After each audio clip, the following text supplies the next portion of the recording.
Olá, seja bem-vindo ao nosso canal do YouTube, o Escrever com Vencer. No vídeo de hoje, a gente vai conversar sobre um aspecto bastante importante do nosso texto, o repertório. Como é que eu uso e como é que ele, de fato, traz qualidade ao que eu escrevo. Para a gente começar a pensar nisso, eu coloquei algumas referências iniciais: identidade pessoal, diversidade e repertório. Vamos espiar cada uma delas? O que é identidade pessoal? É um conjunto de traços físicos, emocionais, sociais e biológicos que caracterizam uma pessoa, particularizando-a. Então, quando alguém diz assim, nossa, eu lembrei de você na hora, em geral, o que essa pessoa está de fato reconhecendo é uma identidade entre o que ela viu, ouviu e você, a pessoa a quem ela se refere. E qual é a relação da identidade pessoal com o repertório? Ora, o repertório é justamente aquilo que nós mobilizamos da nossa experiência particular, da nossa trajetória individual. Portanto, o nosso repertório é uma forma de construir a nossa identidade como escritores. Então, olha só a definição simples, objetiva que eu coloquei aí para você. Repertório sociocultural corresponde a toda e qualquer informação, fato, citação ou experiência vivida que, de alguma forma, contribui como argumento para a discussão desenvolvida pelo participante. Então, todos os vestibulares, obviamente, avaliam o seu repertório sociocultural, ou seja, o seu conhecimento de mundo. Né? Conhecimento de mundo é uma palavra até mais simples e mais conhecida para falar exatamente dessa mesma noção que é de repertório. Então, aquele saber que é nosso, que nós aprendemos pelas nossas vivências, experiências, pelo que nós lemos, pelas aulas que assistimos, pelas palestras, tudo isso que nos permeia, que nos forma como indivíduos, vai ser mobilizado no meu texto, na forma de um repertório. E aí, para você, qual marca pessoal você quer imprimir ao seu texto? O repertório está intimamente ligado, como vocês viram, à nossa identidade pessoal. E ele nos dá a certeza de conseguir construir uma imagem de alguém que sabe o que dizer. Não de alguém perdido, bagunçado, que está escrevendo aleatoriamente. O nosso texto precisa ser previamente planejado. Então, além de entender o tema, de definir a minha tese, eu preciso também pensar nos repertórios que eu vou mobilizar para dar peso, consistência ao que eu vou escrever. Por isso, essa pergunta é muito importante. Você tem clareza de que quando você escreve, você precisa ser alguém que tenha algo relevante a dizer? O repertório é isso. Ele mostra a relevância da nossa opinião, do nosso raciocínio. Então, pensando nisso, como ele está muito vinculado às nossas experiências pessoais, aos nossos gostos, aquilo que nos toca, que nos afeta, eu trouxe algumas imagens para a gente ver. Pensando no seguinte filtro: casa e azul.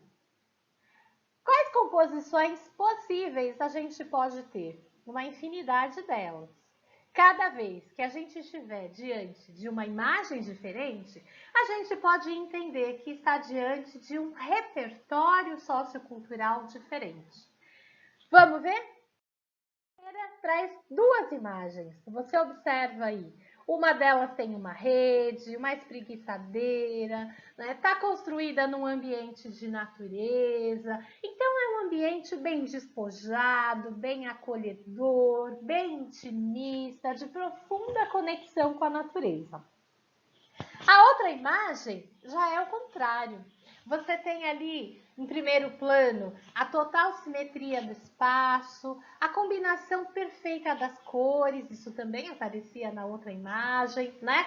Mas você tem um uso muito cuidadoso do espaço, das formas geométricas. Veja que interessante. Se a gente pensar que casa e azul são o nosso tema, a gente pode imaginar que esses dois sujeitos que construíram e que decoraram dessa forma trazem repertórios bastante diferentes para discutir o mesmo tema. Então, é isso. O repertório, ele tem olhar individualizado para o texto. É a nossa marca. Aqui a gente tem também manifestações bem diferentes. De um lado da tela, você tem uma composição bastante clássica. E essa aparência clássica é construída pela poltrona, pelo aparador, pelo quadro de natureza morta, pelos tons que são bastante sóbrios, né? Então você tem aí um aspecto de alguém comedido, discreto, clássico, elegante. Observa outra foto, que interessante. É inevitável não observar, né, a decoração com os azulejos, a cor que esses azulejos têm, a composição, o azul na parede envolvendo, né, a parte de cima do revestimento. Aí você tem um olhar já bastante artesanal, né? Então, a gente continua no mesmo tema, casa e azul, mas esse repertório parte de outro lugar. Por último, esse, né, repertório azul total, bastante azul e variedade de cores. Aí você já tem uma planta que também deixa um ambiente mais aconchegante, mas obviamente você tem aí um olhar bastante artístico. Observe que você tem bastantes objetos construídos artesanalmente, né? Então você tem um posicionamento diferente diante do mesmo tema. Casa e azul. O que eu queria mostrar com essas imagens? Que o repertório é essa marca pessoal. E nós vamos trazê-la a partir do que nós conhecemos sobre o tema. Daí a super importância da gente ter um olhar crítico, um olhar de entendimento para o mundo que nos cerca. Porque, obviamente, os temas são diferentes e eles mobilizam diferentes repertórios em cada um de nós. Se a gente olhasse para essas imagens e perguntasse qual está certa e qual está errada, não cabe essa pergunta. Absolutamente todas as imagens são funcionais, são adequadas para a finalidade do dono que vai habitar esse espaço. Quem é o dono que vai habitar o espaço do texto? Você. É você quem vai escrever. É você quem vai trazer a sua contribuição para o entendimento do tema.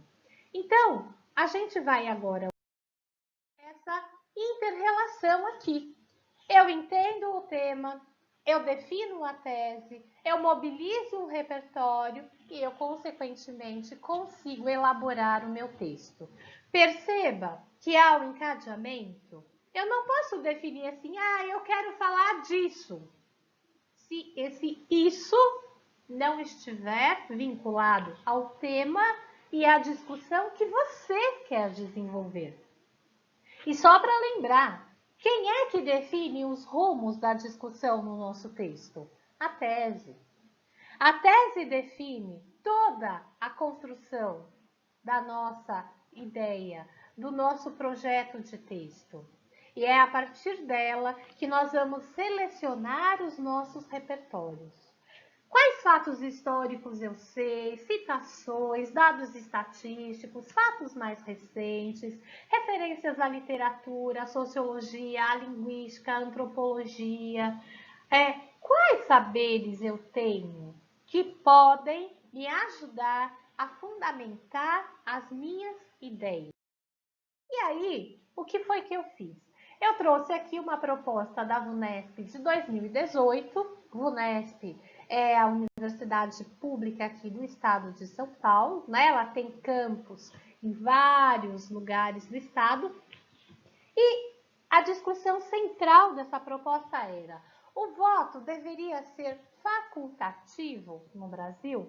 Ou seja, a gente pode escolher votar ou nós de fato somos obrigados e deveremos ser assim pela eternidade?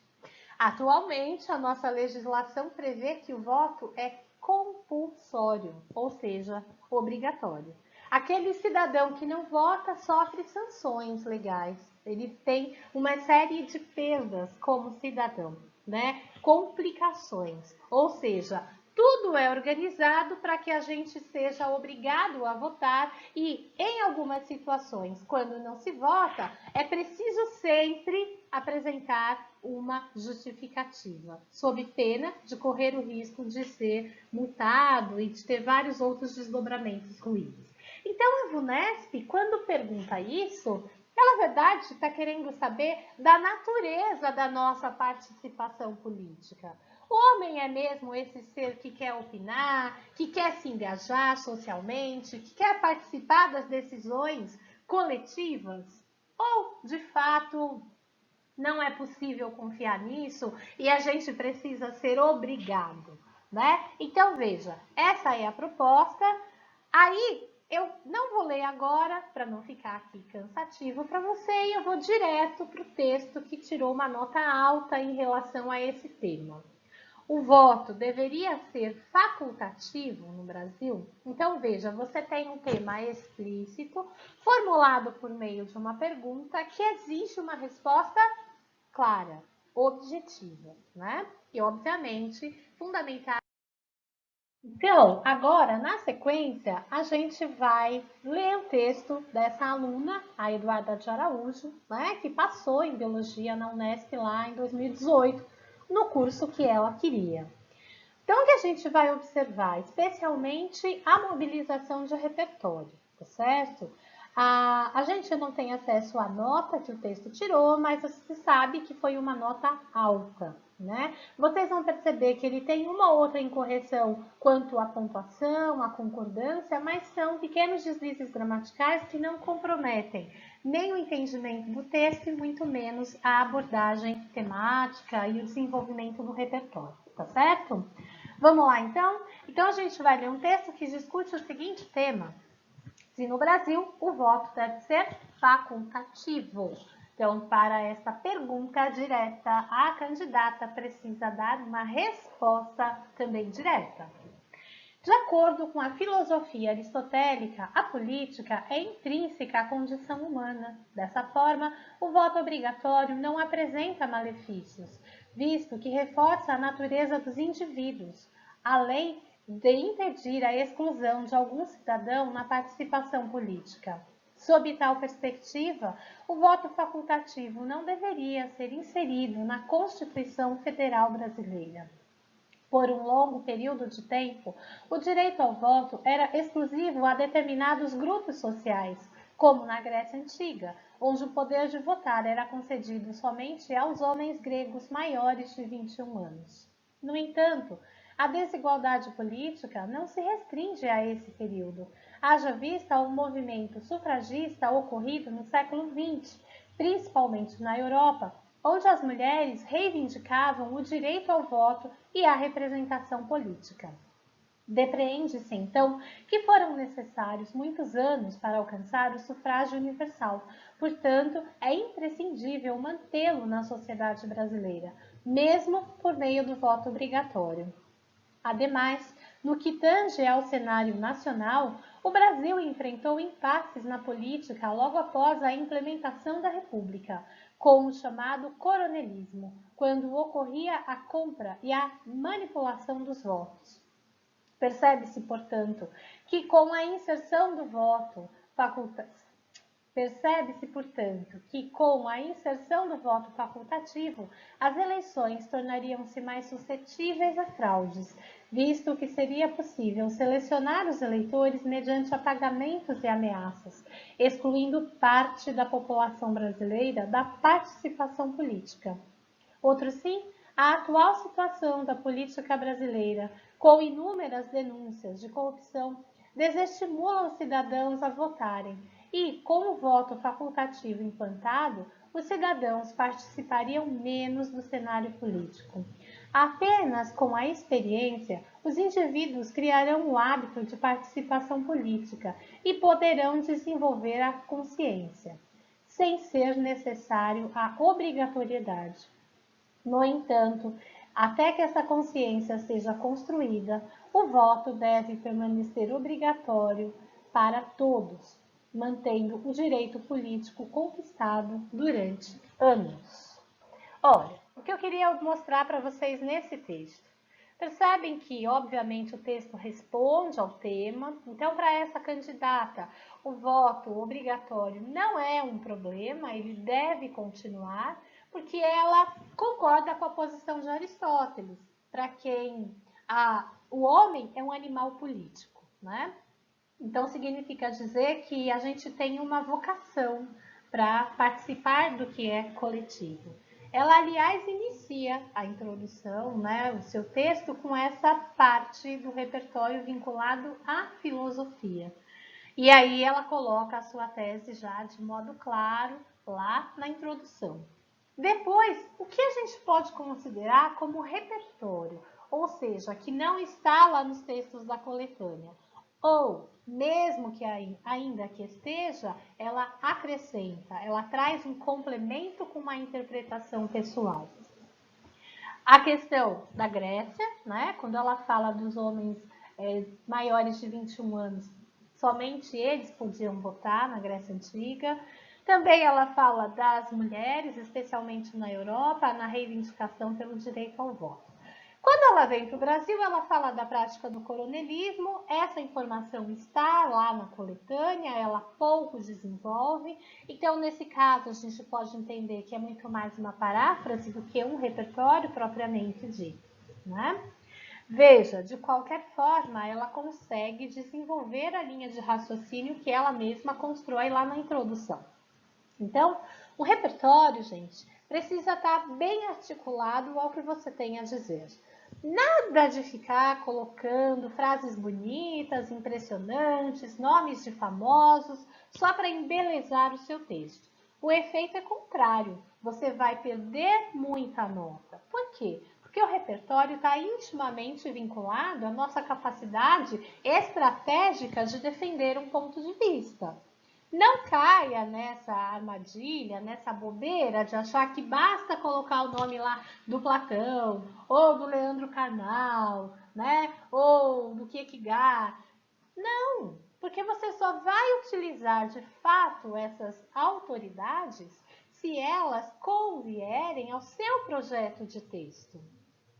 Olha só, quando a gente conversa, o nosso texto é planejado localmente. Mesmo que você tenha uma ideia geral do que você vai dizer, é uma ideia sempre prévia, né? É só um rascunho, porque você não sabe direito qual é a colocação que o seu interlocutor vai fazer. E isso muda, às vezes, completamente o rumo da nossa fala. Só que, quando a gente escreve, é outro procedimento. Se escreve porque se pensou, se planejou antecipadamente. Essa capacidade nossa de projetar o texto, de construir as suas macro-ideias, tem muito a ver com o sucesso do nosso texto. Porque é exatamente uma arquitetura. Uma parte precisa necessariamente estar vinculada à outra. Então, né? Se você é aquele aluno mais vinculado à área de exatas, a gente costuma dizer que redação, né, é um balde de água fria na sua cabeça, porque o texto ele é pensado, ele é sim construído, mas ele não tem fórmulas prontas. De fato, cada tema exige uma postura diferente e uma mobilização diferente. Então, é essa ideia que você tenha, desperta em você essa sensibilidade. Qual é o repertório que eu vou usar? Não vou colocar para ficar bonito. Ficar bonito é uma consequência, mas muito mais importante do que isso é ele ter sentido no conjunto do que você pretende comunicar. Beleza? Acho que ficou claro, né? Vamos para o próximo slide, então. Então, vamos agora revisar alguns aspectos importantes do que a gente falou aqui. O repertório é um saber que o candidato acrescenta ao texto, portanto, ele não está lá na coletânea. Mas se ele estiver na coletânea, ele só se torna um repertório quando você acrescentar um olhar seu. Simplesmente copiar e colar, Ctrl+C, Ctrl+V, não rola. Paráfrase de coletânea não é usar repertório. O repertório tem que ser legitimado pelas áreas de conhecimento. Então, não é você quem diz, é a sociologia, é a filosofia, é a história, é a Constituição Federal, né? Então, essa legitimação é fundamental para que você saia do senso comum. Finalmente, o repertório deve ser produtivo, ou seja, ele precisa estar associado ao tema e à discussão que você está encaminhando. Bom, eu espero que você tenha gostado do vídeo e fique à vontade para continuar nos seguindo. Até mais, um beijo e um bom dia para você.